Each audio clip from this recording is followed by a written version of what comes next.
যতন খুলুঙ্খা আবার আরেকটা পার্টি নতুন ভাবে আবির্ভাব হলো, বলে না না তিপ্রাল্যান্ড দিয়ে হচ্ছে না, এখন গ্রেটার তিপ্রাল্যান্ড এবং একদম পুরো চলে যাবে বাংলাদেশ, পাকিস্তান, পারলে আসাম, মানে কোথায় মিজোরাম, কোথায় চলে যাবে বলা যায় না।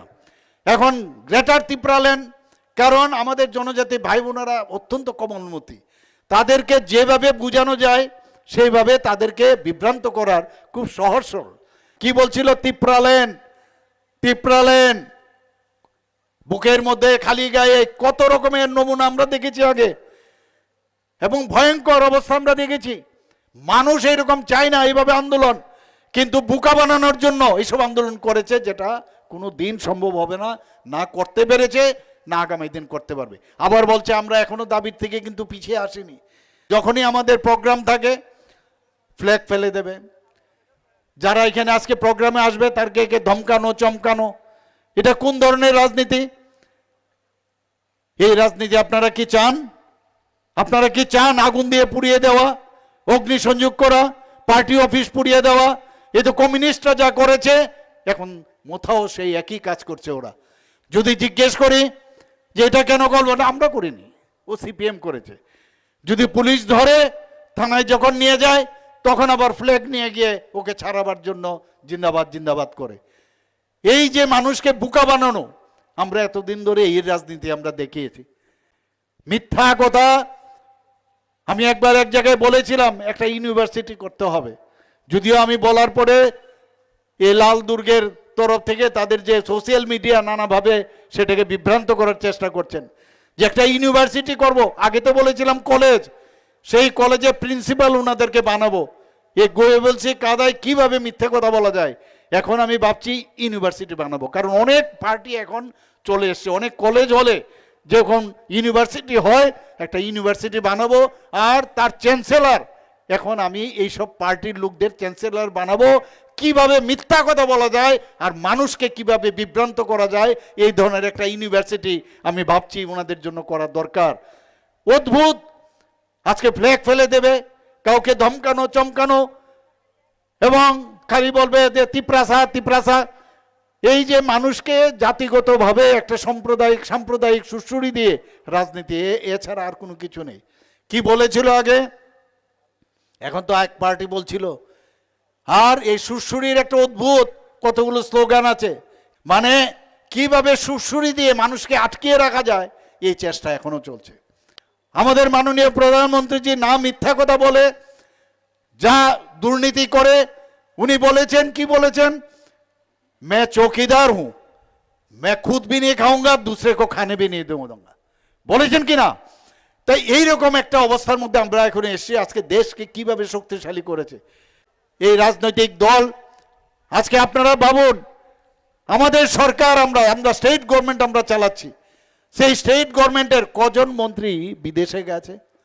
আজকে কেডিসি চালাচ্ছে, একের পর এক বিদেশে যাচ্ছে। কোথায় পয়সা পায়, কোথা থেকে পয়সা আসে? আমাদের ক্ষমতা নেই বিদেশে যাওয়ার, লুট চলছে এখন চারিদিকে।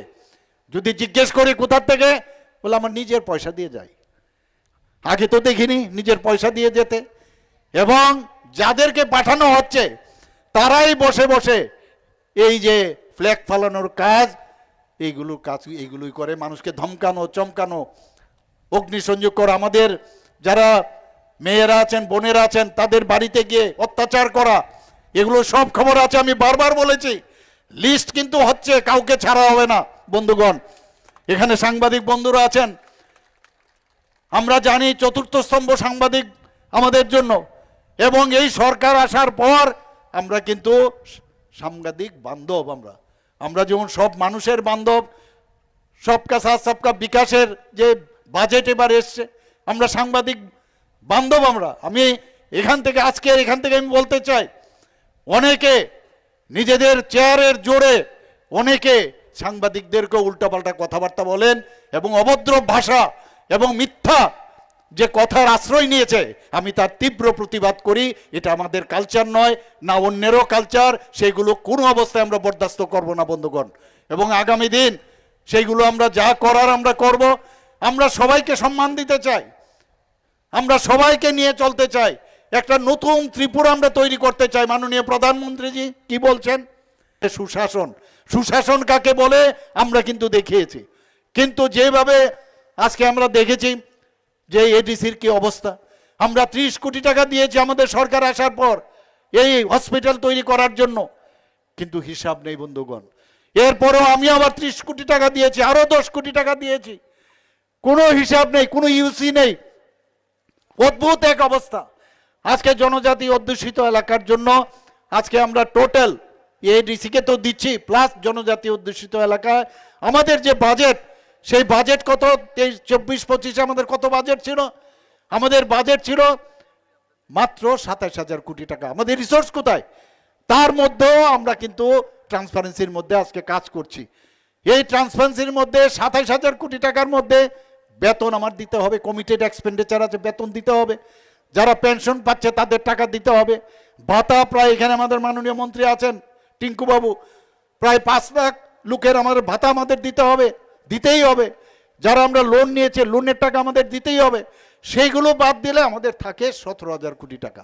এর মধ্যে আমরা 24-25-এ আমরা জনজাতি অধ্যুষিত এডিসি শুদ্ধ আমরা কত টাকা দিয়েছি? 49.06%। এবং এইবারের যে 25-26 অর্থ বছরে প্রায় 40%-এর উপরে আমরা যে বাজেট করেছি 32,000 কোটি টাকা, তার থেকে 40%-এর উপরে হবে। তারপরেও বলছে টাকা নেই, টাকা নেই। আজকে সমস্ত এডিসি এলাকার মধ্যে অদ্ভুত অবস্থা। একজন ছাত্র, টিচার দেখা গেল 5 জন, আবার অনেক জায়গার মধ্যে 5 জন 10 জন টিচার, আর সেখানে একজন মাত্র মানে স্টুডেন্ট। এই অবস্থা চলছে। মানে অথচ যে স্টুডেন্ট এবং যে টিচারের রেশিও সেটা কিন্তু অনেক বেশি, কিন্তু প্রপারলি তার ডিস্ট্রিবিউশন নেই। মানে জানেই না কিভাবে একটা সরকার চালাতে হয়। আনন্দই আনন্দ, সিকিউরিটি পাচ্ছে, ঘুরছে এদিক সেদিক, সব কিছু পাচ্ছে, খুব মজায় আছে। মানুষের জন্য যে কাজ করতে হবে সেই কাজটা ওনারা করছেন না। আজকে অদ্ভুত, আপনারা সবাই জানেন, হঠাৎ করে এখন বিসি ইলেকশন। আরে বিসি ইলেকশন তো আমরা তৈরি, যে কোনো সময় আপনার রেডি আছে আমরা বিসি ইলেকশনের জন্য, আমাদের সমস্যা নাই। আপনারা যদি থাকেন তাহলে আমার কি অত সমস্যা? আজকে জনজাতি যারা আছেন, আমাদের ভারতীয় জনতা পার্টির উপর আস্থা চলে এসছে। এখন আমরা বিসির জন্য তৈরি আছি, কিন্তু কি করলেন? 123টা আরো বিসি বাড়িয়ে দিয়েছেন। আরে বিসি বাড়াতে গেলে তার একটা কানুন আছে, একটা আইন আছে। সেই জায়গার মধ্যে কি করলেন? করেছেন কি যে বিসি যদি করতে হয় মাস্ট, আইন বলছে যে বিসি কমিটির পারমিশন লাগবে, তার অনুমোদন লাগবে। তো বিসি কোথায়? বিসি তো নেই। একটা তো এই গেল, তাছাড়া কনকারেন্স থাকবে, আমাদের ত্রিপুরা সরকারের ফাইন্যান্সের কনকারেন্স থাকবে। সেই কনকারেন্স না নিয়েই নোটিফিকেশন দিয়ে দিয়েছে, গেজেট নোটিফিকেশন বের করে দিয়েছে, কেস করেছে। যখন হাইকোর্ট সুপ্রিম কোর্ট থেকে বললেন যে আপনারা তো এটা পারেন না, তড়িঘড়ি করে সেটাকে উইথড্র করলো। অদ্ভুত। তা আমরা যখন বললাম, ট্রাইবাল ওয়েলফেয়ার ডিপার্টমেন্ট থেকে বলছে আপনারা এটা পারেন না, না সেটাই করবে। একবার ভুল বোঝানোর জন্য যে আমরা 123 আমরা করেছি, আমাদের সরকার দেয় না, তাহলে তোমরা পিছিয়ে গেল কেন? তারপর কি করলেন? যে আমরা জিতে গেছি, একদম চারিদিকে হই চই ডোল ঢাল পিটিয়ে পিটিয়ে বলছে আমরা সুপ্রিম কোর্ট থেকে আমরা জিতে গেছি। আর এরকম না, সুপ্রিম কোর্ট কি বলেছেন? যে 26 তারিখ ডেট ফিক্স করেছেন। সেই 26 তারিখ ডেট ফিক্স করেছেন এই মাসের। সেখানে বলেছেন যে একসাথে বিসি ইলেকশন আর এডিসি ইলেকশন সম্ভব কিনা। আর কি বলেছেন? যে বিসি ইলেকশন কবে নাগাদ করব, তো উত্তর দেবে, ইলেকশন কমিশন আছে, তারা উত্তর দেবে।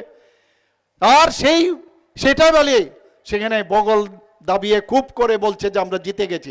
মানুষকে কিভাবে ভুল বুঝানো যায় সেই চেষ্টায়, খালি ভুল বুঝিয়ে এতদিন ধরে আমাদের কোমলমতি মা বোন যারা জনজাতিরা আছেন তাদেরকে ভুল বুঝিয়েছে।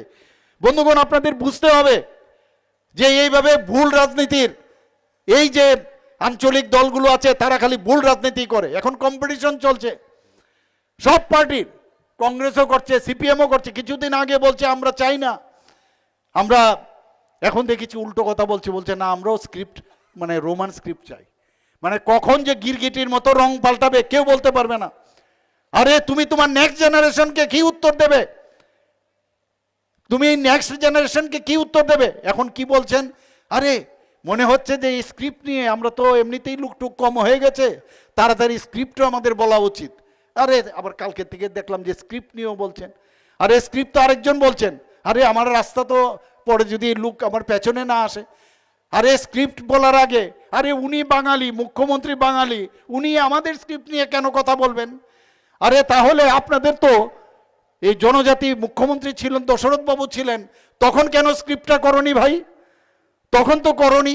মুখ্যমন্ত্রী আবার বাঙালি, মুখ্যমন্ত্রী আবার মণিপুরি, মুখ্যমন্ত্রী আবার এসসি, মুখ্যমন্ত্রী ট্রাইবেল। মুখ্যমন্ত্রী তো মুখ্যমন্ত্রী হয়, এটা সবার জন্য মুখ্যমন্ত্রী, মুখ্যমন্ত্রী কারণ আলাদা হয় না। তো এই যে বিভ্রান্ত করার একটা চেষ্টা করছে যে যে মুখ্যমন্ত্রী ট্রাইবেল হলেই হবে, তোমার তো ট্রাইবেল মুখ্যমন্ত্রী ছিল, তখন করনি কেন? তো এই যে স্ট্যাটাস কিউ, আমরা অলরেডি বলেছি রোমান স্ক্রিপ্টেও ইচ্ছা করলে আপনি পরীক্ষা দিতে পারবেন, নো প্রবলেম। এবং বাংলাতে যদি স্ক্রিপ্ট, এর মধ্যে আপনারা নিজেরা স্ক্রিপ্ট বানান। এখানে যে আমার পূর্ববর্তী বক্তা বলেছেন, আর এইবারও আরেকজনকে দিলেন, নরেশবাবুকে দিলেন, অত্যন্ত বিদ্বান ব্যক্তি। এবং যেহেতু উনাকে দিয়েছেন, এই যে কতগুলো তাদের সাঙ্গপাঙ্গ আছে উনার এগেনস্টে পর্যন্ত থামসা বলেন, আর থামসাদের সবচেয়ে বেশি মারছেন ওনারা, থামসাদেরই ওরা মারছেন বেশি, থামসাদের বাড়িঘর আগুন লাগাচ্ছেন, থামসাদেরকে ভয় দেখান। এবং এই ভদ্রলোকেরও আমি শুনলাম যে উনার যে সাঙ্গপাঙ্গরা আছেন রোজ বসে বসে সেই সোশ্যাল মিডিয়ার মাধ্যমে ওনাকে অঙ্গভঙ্গি উল্টাপাল্টা লেখেন। মানে অদ্ভুত, কোনো সংস্কৃতির ধার ধারে না। একমাত্র ওনাদের কাছে দুটো জিনিস আছে আমি বলবো, ওনাদের কিন্তু এই দুটো জিনিস, একটা হচ্ছে সাম্প্রদায়িক সুরসুরি, একটা সাম্প্রদায়িক সুরসুরি দাও, আর একটা হচ্ছে এই যে গুন্ডা পান্ডা আছে তাদের মেইন শক্তি। বন্ধুগণ, এইবার কিন্তু কাউকে ছাড়া হবে না। আমাদের এই বিপিন বাবু সেদিন একটা প্রোগ্রাম থেকে যাচ্ছে, কাপুরুষের মতো অন্ধকার থেকে তার গাড়ির মধ্যে ঢিল ছুঁড়েছে। বন্ধুগণ, আমি বলেছি আমরা আমাদের ডেস্টিনেশন যে 2047 মাননীয় প্রধানমন্ত্রী বিকশিত ভারত বানাচ্ছে, বিকশিত ত্রিপুরা ইনক্লুডিং এডিসি, আমরা আগামী দিন 2047 আমরা পৌঁছবো। তোমরা স্টেশনে বসে থাকবে, আমাদের ট্রেন সেই স্পিডে, আমাদের ডাবল ইঞ্জিনের সরকারের যে ট্রেন বন্দে ভারত সেই স্পিডে যাবে। বন্ধুগণ, আমাদের আটকে রাখতে পারবে না, যত আঘাত আসবে তত বেশি কিন্তু আমরা শক্তিশালী হব। অনেক চেষ্টা করেছি ওনারা আমাদের সাথে একসাথে রাখার জন্য, বারবার কথা বলেছি যে আপনারা এই করুন, আপনাদের আমি চেষ্টা করছি আমার নিজস্ব চেষ্টায়। আজকে স্ক্রিপ্টের বিষয়ে আমার ব্যক্তিগত কোনো বিষয় নাই, আমাদের বলছে যে ওনার ব্যক্তিগত, আমাদের সরকারের এখানে একক ব্যক্তির কোনো রাজনীতির আমাদের পার্টি না। এখানে আমরা দেখলাম যে এখানের ওই বহু পার্টি আমরা দেখলাম একক ব্যক্তির, একজন ফ্যামিলিয়াল পার্টি হয়। আমাদের ফ্যামিলিয়াল পার্টি না, আমাদের গার্জিয়ান অনেক, সেই গার্জিয়ানদের যে নির্দেশ, সেই নির্দেশ মতে যে কোনো অবস্থায় দেবনাগরী যদি রাজি হতো ওকে, আদারওয়াইজ ইন্ডিজিনাস স্ক্রিপ্ট বুঝতে হবে।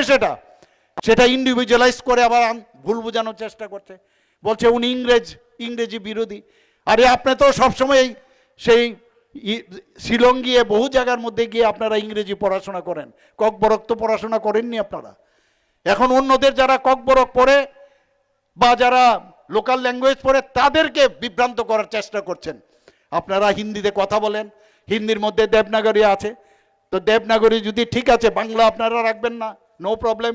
আপনারা যদি দেবনাগরী রাখবেন না, তাহলে একটা স্ক্রিপ্ট আপনারা তৈরি করুন।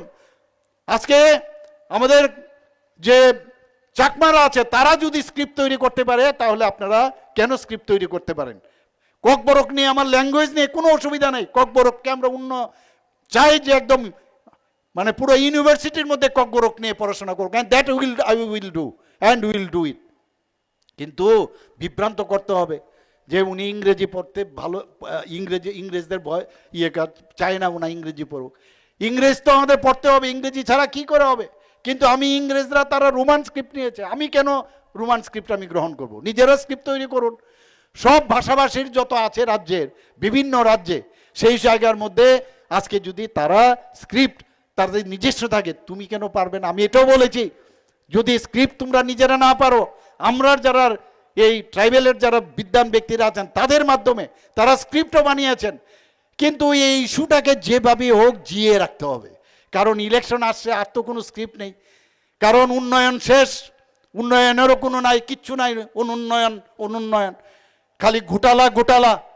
তো এই জায়গার মধ্যে দাঁড়িয়ে আজকে এখানে যারা জনজাতি ভাই বোনেরা আছেন, মানে ডেভেলপমেন্ট কারকে বলে আপনারা দেখবেন আগামী দিনে 28টাতে যেটা বলেছে, 28টাতে 28টা যদি আমরা জিতি, আমরা দেখিয়ে দিতে চাই যে আমরা যদি চাই, আমরা যদি ইচ্ছা করি, আমরা সেটা করতে পারি বন্ধুগণ, এবং আমি নিশ্চিত সেটা আমরা করব। আমরা কারণ যে জনসমর্থন এখন চারিদিকে আমরা দেখছি, কাউকে গায়ের জোর আমরা বলছি না, যুক্তি দিয়ে বলছি।